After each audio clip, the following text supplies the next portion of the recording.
This book was so eye-opening and so reaffirming to me. I first heard about this on the Smart Passive Income podcast with Pat Flynn. He and a guest were talking about it and just gave a brief overview. And even from that brief overview, I was totally hooked and needed to check it out ASAP as possible. Welcome to I Hate Reading, an ongoing audio and video podcast where I break down books that I read, and I break them down into 4 areas to help you decide whether or not you should give them a try. I take a look at the overall theme of the book.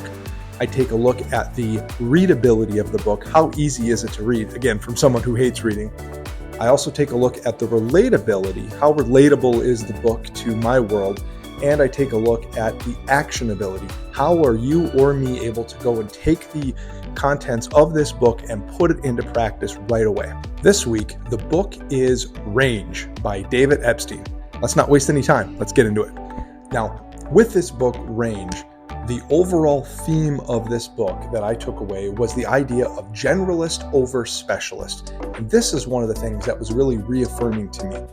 The idea of someone like Tiger Woods, who's had a golf club in his hand since he was 2 years old, that's really the exception, not the rule if you want to become good at stuff. The better people are at things, it's usually a result, according to the author, of them having tried a myriad of different other things. And then they can overlay all the varied experiences and finally put everything together. One of the things that the author talks about is that modern work demands the ability to transfer knowledge across domains. And this is something that I've experienced a whole bunch in my personal and professional career. He discusses how a great strength of humans is to integrate our wide experiences, applying problem-solving techniques from one area into another. A personal example for me, when I used to cook professionally, the concept of mise en place, or everything in its place, was critical to being a successful cook.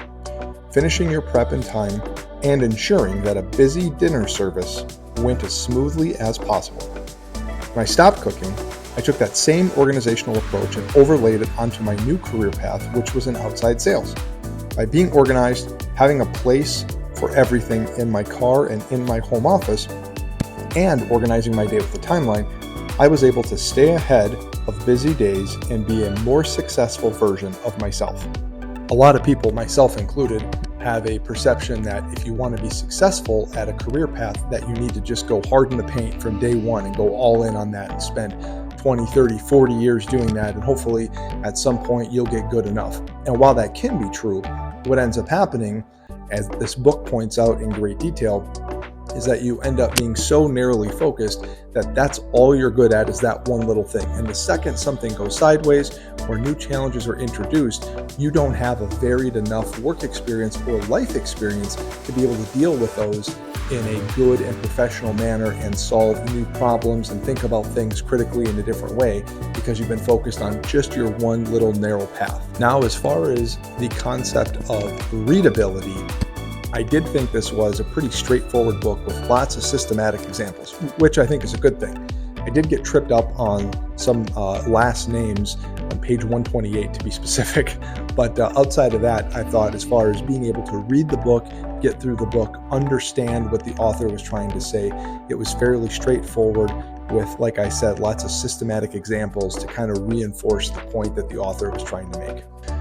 What I found to be an obvious metaphor and literal for this book, if that's a word, is that there are a million examples of exactly what he's talking about. From Tiger Woods to famous chess players, to famous and historic artists, to people that worked on the Challenger space shuttle. With each example, it became clearer and clearer that for the overwhelming majority of the population, success came only after speed dating career paths and passions for years and years. Then, at some point, there is a convergence, and everything you've learned up to that point comes together, and all of a sudden, voila. One of the things that I did find a little bit challenging with this is in those specific examples that are laid out in each chapter. And while I think that's great because it reinforces the point, and as someone like myself who spends time training and coaching other people from time to time, it's good because it gives you different examples and different ways to interpret, just like people learn in different ways. But one of the things I did find challenging was that sometimes I felt like I was kind of being jerked all over the place, that I was reading this example and had to get deep immersed into understanding everybody's names and what position they were in the company in this example. And then a couple pages later, I'm looking at another example that's talking about some village in a third world country. And it was just kind of jarring for me to jump back and forth. But once I kind of got used to that's how it was going to be, then I kind of steeled myself for it, and it made the experience a lot more enjoyable. Relatability. Another one of the areas that I measure books on is relatable. How relatable is it for us in our day-to-day lives? And for me, I found this book to be very personally relatable. And the main reason for that is because of my own career path. As I mentioned earlier, I started in the corporate world for about 10 years, left that to pursue culinary, where I cooked professionally for 5 or 6 years, and then left that to kind of step back into 1 foot in, 1 foot out of the culinary and corporate world, where I am in outside sales, selling commercial kitchen equipment to restaurants and bars and schools and hotels.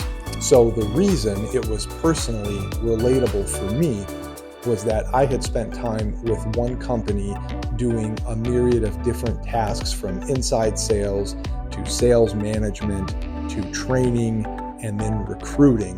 And I was able to take all of those things, combine those with my experience working in kitchens, cooking, understanding the culinary side of things and understanding the operation side of things for restaurants and bars and hotels and country clubs. And then I was able to take all of that experience and combine it into the role that I was doing in outside sales, where I was selling to these people. So I had my selling experience from years ago, and I was able to relate to them from a culinary perspective because I was doing that just very recently. And now I'm in a role where I run a sales team. So I'm kind of coming full circle back to being able to apply all of that previous stuff.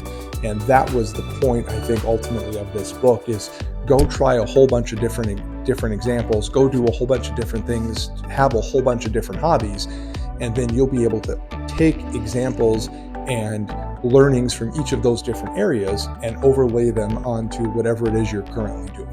And something else that he talks about throughout the book is kind of this idea of being willing to take risks. And that goes back to, so many of us, myself included, for a long time are just kind of stuck in, well, this is the job I'm in, or this is the company I work for. And I understand that there are limitations and we have families to provide for, we have to pay bills and all that kind of stuff. But having the testicular fortitude to go out and take a risk, to start a business, to change career paths, or even change jobs within your current career path. All of those things can be really daunting when you think about them, but so many people spend their lives sitting on the sidelines. And even for me, with what I'm doing now with these YouTube videos and podcasts and everything, is I wanted to start something. I want to try to create something and build something so that years from now, I can be in charge of my own life and I can be my own boss. And it is daunting and intimidating and scary, but I'm willing to do it. And a book like this kind of helped reinforce that go ahead, take that risk, try it, because chances are, with all of your varied experiences, you are in a good position to take that next step. Actionable or actionability, whatever the word is. This is the last category that I take a look at when I rate books. And for me, what this means is, how quickly can I take the contents of this book and actually go put it into practice? A lot of books that you read, self-help books or leadership books or sales books or whatever, they sound great on paper, but they're not always easily put into practice. And I think the concept of this, going back to that theme, a generalist over a specialist, someone who is able to say, you know what, I'm going to take all these different examples, or I'm going to take a risk. And I really like that idea. So as far as being actionable, for me, the takeaway is go try something. Try a new hobby for 30, 60, 90 days. See what that gets you. You may like it, you may not like it. If you don't like it, move on to a different hobby. If you do like it, you can fold that into your life and work on something else and try a new hobby, and you keep overlaying the skills that you just learned onto the new things that you're doing. And before you know it, you're a pretty well-rounded person. Now, instead of giving books a rating, like a 4 out of 5 stars or 2 thumbs up or whatever, I think a more helpful idea for our audience would be to share who I think this book is best for. Obviously, this is my personal opinion, but I think this book can be really helpful or clarify for people that are wanting to possibly make a change in their career, people that are unsure what to do next or in the next step of their life or career, and people who don't feel like their life experience is maybe adding up to much. And that's kind of where I fell in, was I kind of felt that after a while in my current situation, while I love my company and coworkers, it's like this isn't really what I envisioned doing for the rest of my life. And like so many of us, we graduate high school or college and we get a job with the first company that hires us, and we work hard and work our way up for a few years, and then maybe we go somewhere else and rinse and repeat. And then at some point you're in middle management or upper management or whatever, and that's it. But for those of us who didn't have a specific career path, like a doctor or a lawyer or a dentist or something like that, it can be you feel like you're kind of just lost in the wind. So I really like this book for giving people the go ahead and the kick in the pants, maybe to try the next step, to take the next step, even if it's unknown. Put yourself out there, try it, be willing to take a calculated risk and see what happens. So I think that is who this book is best served for. And I have a link down below in the description. If you'd like to buy it, you can click that link and it'll take you right there. So once again, this is the book Range. Author is David Epstein. I really enjoyed reading it. It was a fun book. And even for someone who hates reading like me, it was totally worth it. So thank you so much for listening to this week's episode. I hope you enjoyed it, and I will see you in 2 weeks with another book review on the I Hate Reading podcast.